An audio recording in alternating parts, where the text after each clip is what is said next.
Hello, my name is Bill Lytle and I'm Director of Christian Formation at St. George's Episcopal Church in Clifton Park, New York. And I'd like to welcome you to part 3 of our study of C.S. Lewis and the Four Last Things. If you're participating in this study in real time, watching them as they pop up on YouTube, then today is Holy Saturday. That's the day I've sort of waited to record this next installment of the videos series, because this is the one day in the church year where we get to sort of reflect on hell, and on that strange sentence in the Apostles' Creed that we don't normally think about, that Christ died and he descended into hell, or as the modern translations have it, he descended to the dead. That's perhaps a minor idea of Christian theology, but it is an important idea, and it comes from a few places, especially in the two epistles of St. Peter, one of which we read today, which says in chapter 4, verse 6, "For this is why the gospel was preached even to those who are dead, that though judged in the flesh the way people are, they might live in the spirit the way God does." Now what that means, and what Peter means elsewhere when he talks about the gospel being preached to the souls in prison, has been a great topic of debate among Christian theologians over the centuries. I think Lewis takes that idea and makes it very important to the way that he is imagining hell and what's going on in the whole story of the Great Divorce here.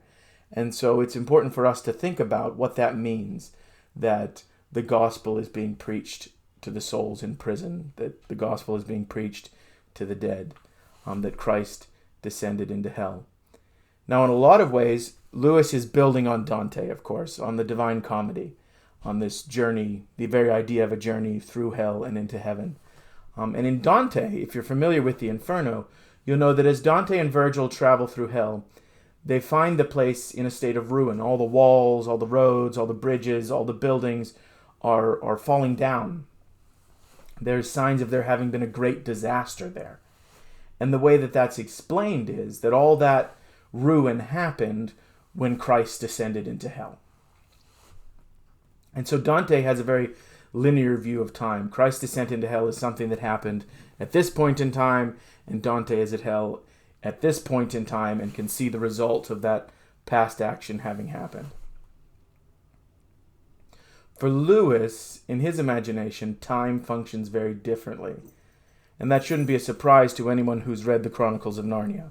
Years and years pass in Narnia when only a few seconds seem to have passed back on Earth. And so in the Great Divorce, we have time functioning differently in hell than on earth than in heaven. And so this idea of Christ ascending and the gospel being preached to the dead is not a single point in time from our perspective as we read the book. It's something that is happening in a different sense. And so the idea of these souls, these shadow people, whatever we want to call them, being taken to heaven to experience the hinterlands of heaven, is in a sense the gospel being preached to the dead. They're experiencing something of the other option that they could have chosen. And we'll explore that idea more. But the notion of time functioning differently in the Great Divorce is very important, especially as we consider the fact that this whole book is sort of a Holy Saturday. It's Christ's descent into hell. And Lewis sort of turns it backwards and brings the souls in hell up into heaven. But that's the notion that's going on here, that the good news is being preached to these people, that the choice that they have rejected is being offered to them. And in most cases, they reject it again. But there is some sense in which, is there a second chance being offered here? Is this Lewis combining ideas of hell and purgatory in ways that Dante keeps them very separate? It's hard to say. And remember, this is just an imagining. We're not positing Christian theology here. We're just imagining hell and heaven to see how they would reflect into our everyday lives and teach us things about our lives now. But as we embark on chapter 2 today, I would like to point out this idea of time working differently, because that does come to the fore as our narrator begins to learn more about this gray town, as we're still calling it in chapter 2, and how things work there. He encounters people who very obviously seem to be like 20th century people of his own time, people he even knows. And yet they talk like they've been in hell for thousands of years. And at one point, we get the story of these explorers who go out to find Napoleon in hell. And we're told that the journey took them 15,000 years.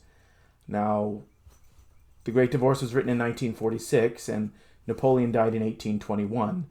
And it's pretty easy math to figure out that there's not space for 15,000 years in there.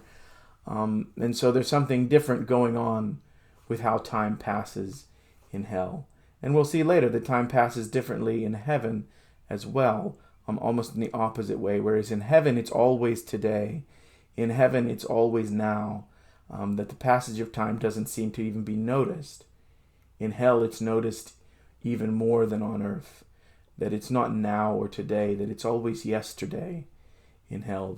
That time creeps and goes slowly, so that just a few years seems like thousands of years in hell. So hold that in your mind as we go through the rest of chapter 2 today. So chapter 2 opens with our narrator having boarded the bus, and he's sitting next to this tousle-haired youth, which is another example of someone who is whining and complaining and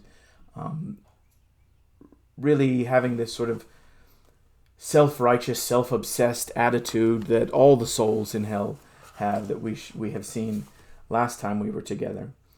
But as the bus climbs, he is able to look out of the windows and see how vast this gray city seems to be. And so he begins to talk to the other people on the bus, and they begin to explain to him how things work. And how things work in hell is that hell is defined by separation and isolation. The people are constantly spreading out from each other. They move further and further out into the distance, so that from their perspective, hell seems to spread out for millions of miles. Isolation is foundational to Lewis's vision of hell, which again, in this time that we're going through of social distancing, may be a touchy subject. That Lewis's idea of hell is this continuing and constant separation, people moving further and further apart. But as we'll see, it's not about distance, and it's not about time, because distance and time are both sort of meaningless in hell. It's a reflection of how obsessed they are with themselves, that they cannot move beyond themselves, that no matter where they are, if they're in the company of another person, they're in conflict with them. They're just constantly quarreling, and the longer they've been in hell, the further and further away they grow from the other people there. And it doesn't matter about time and distance. It's a spiritual isolation more than it is any sort of physical isolation. And this is made clear in the story that I already referenced about the explorers who go to find Napoleon. Because there is a sense in which people do want to seek out the famous people in hell. And so we have these two men who go out to find Napoleon because he is the only famous person that's close enough to be accessed at all. And it still takes them 15,000 years. And so I'm going to read that section from chapter 2. That's right. The nearest of those old ones is Napoleon. We know that because two chaps made the journey to see him. They'd started long before I came, of course, but I was there when they came back. About 15,000 years of our time it took them. We've picked out the house by now. They have a telescope. Just a little pinprick of light and nothing else near it for millions of miles. But they got there? That's right. He'd built himself a huge house, all in the Empire style, rows of windows, flaming with light. Through it only shows a pinprick from where I live. Did they see Napoleon? That's right. They went up and looked through one of the windows. Napoleon was there all right. What was he doing? Walking up and down all the time, left, right, never stopping for a moment. The two chaps watched him for about a year, and he never rested, and muttered to himself all the time, "It was Soult's fault. It was Ney's fault. It was Josephine's fault. It was the fault of the Russians. It was the fault of the English." Like that all the time, never stopped for a moment. A little fat man, and he looked kind of tired, but he didn't seem able to stop it. And so in Napoleon, we get this sense that he has gone out here millions of miles, a 15,000-year journey away from the city, and built himself this palace. But all he does night and day, non-stop, is grumble and regret and complain and blame, and turn further and further in on himself. And that, more than any sense of the distance or the time, is what causes his isolation.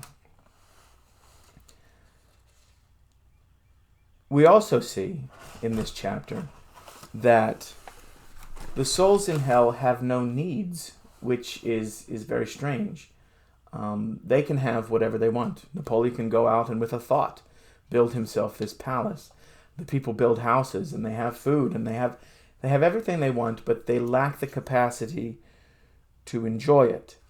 And so the question is asked, well, why do they build these houses, and why do they have these things if they can't enjoy it? And then we begin to get this very strange conversation that the other people on the bus don't seem to want to talk about why some of the people choose to still live in the city, to still live together. And that is their fear of what's coming,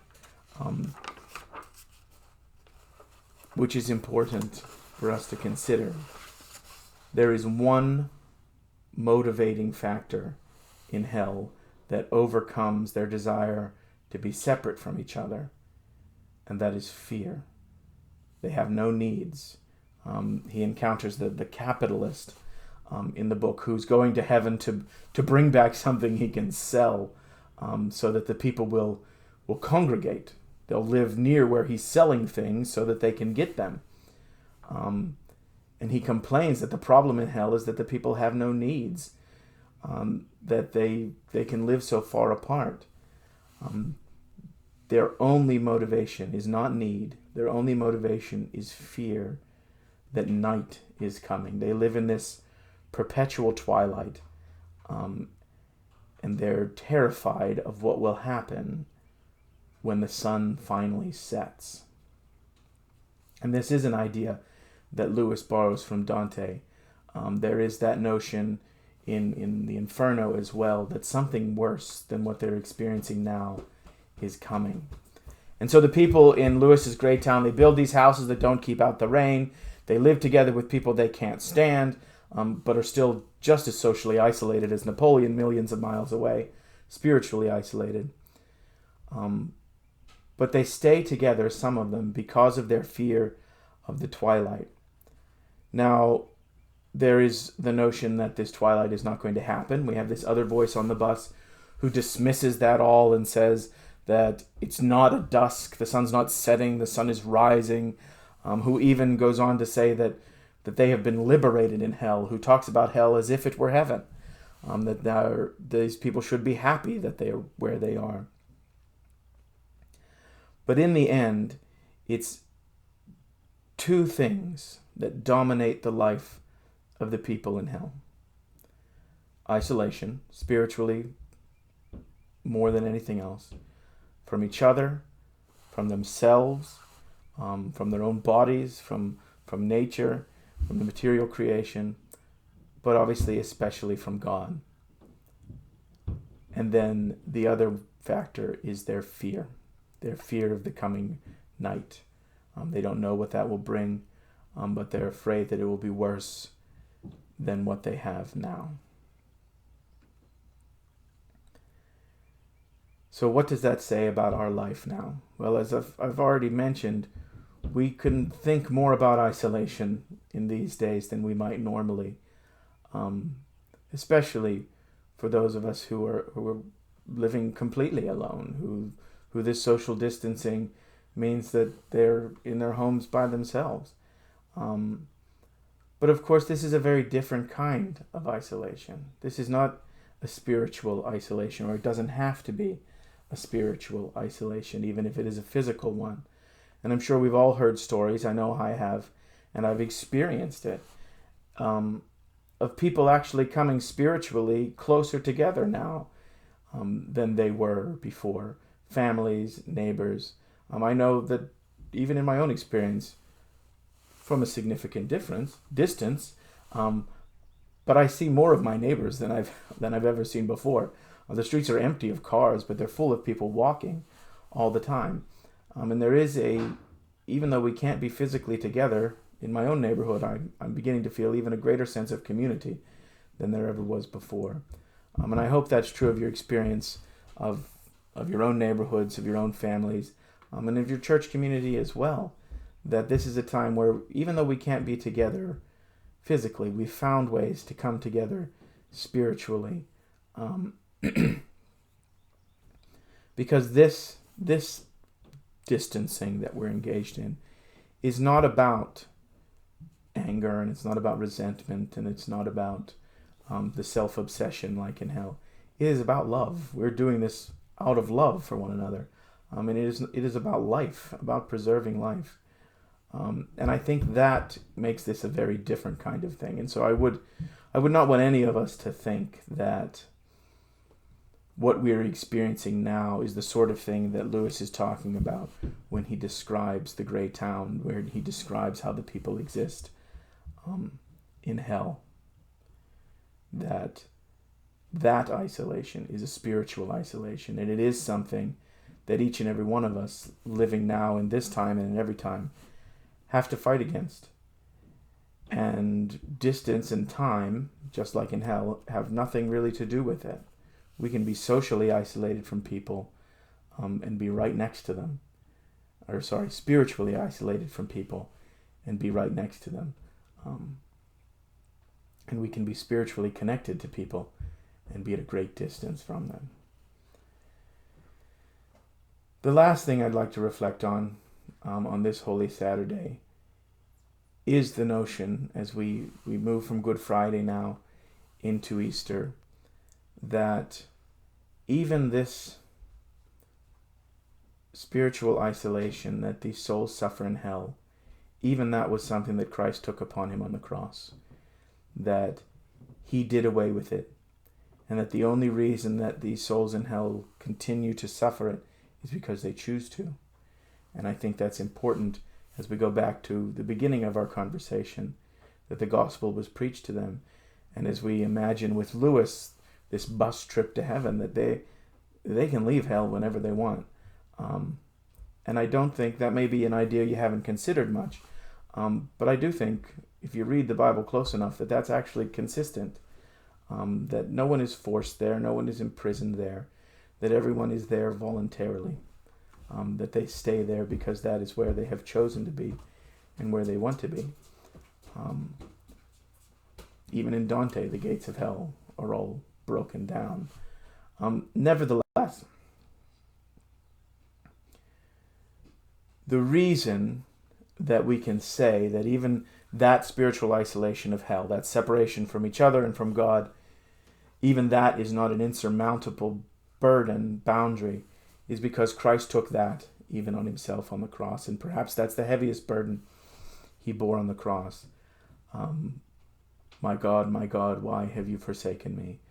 That the most alone anyone has ever been is Christ upon the cross, and Christ in the tomb.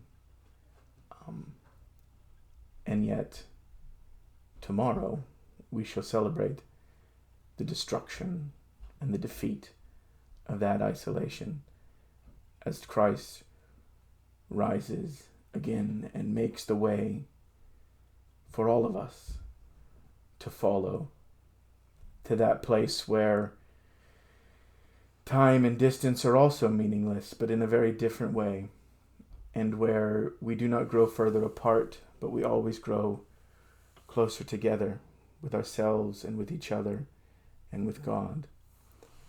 And that is where the bus is headed in the Great Divorce, or at least to the doorstep of that place.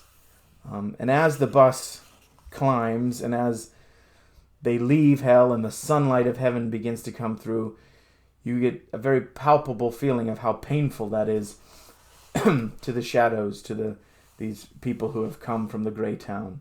And they want to close the windows and they want to keep the light out, but they can't. And the narrator sees that. And so in the last the last paragraph of chapter 2, the light breaks through even the blinds of the bus. And for the first time, he's able to get a look at these people that he's traveling with. And I'd like to read that final paragraph. I glanced round the bus. Though the windows were closed and soon muffed, the bus was full of light. It was cruel light. I shrank from the faces and forms by which I was surrounded. They were all fixed faces, full not of possibilities, but impossibilities. Some gaunt, some bloated, some glaring with idiotic ferocity, some drowned beyond recovery in dreams, but all, in one way or another, distorted and faded. One had a feeling that they might fall into pieces at any moment if the light grew much stronger. Then, there was a mirror on the end wall of the bus. I caught sight of my own, and still the light grew. So as we close our reflection today, and as I hope you continue to reflect through this Holy Saturday or whatever day you found this video, reflect on your own face as he's seen it in the mirror now, our narrator on the bus. Is it a face full of possibilities or a face full of impossibilities? Holy Saturday is a day in which we can imagine impossibilities, we can imagine the end of the road. We can imagine the end of our rope.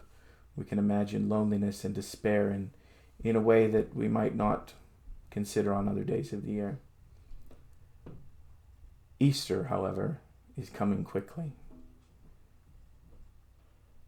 And Easter is full of possibilities. It is all possibilities. It is the only thing that gives us possibilities, hope of a future with God. So as we go through this time, and as we consider our own hearts and our own lives, are we full of impossibilities? Or are we full of possibilities that come with the new sun tomorrow? God bless. Goodbye.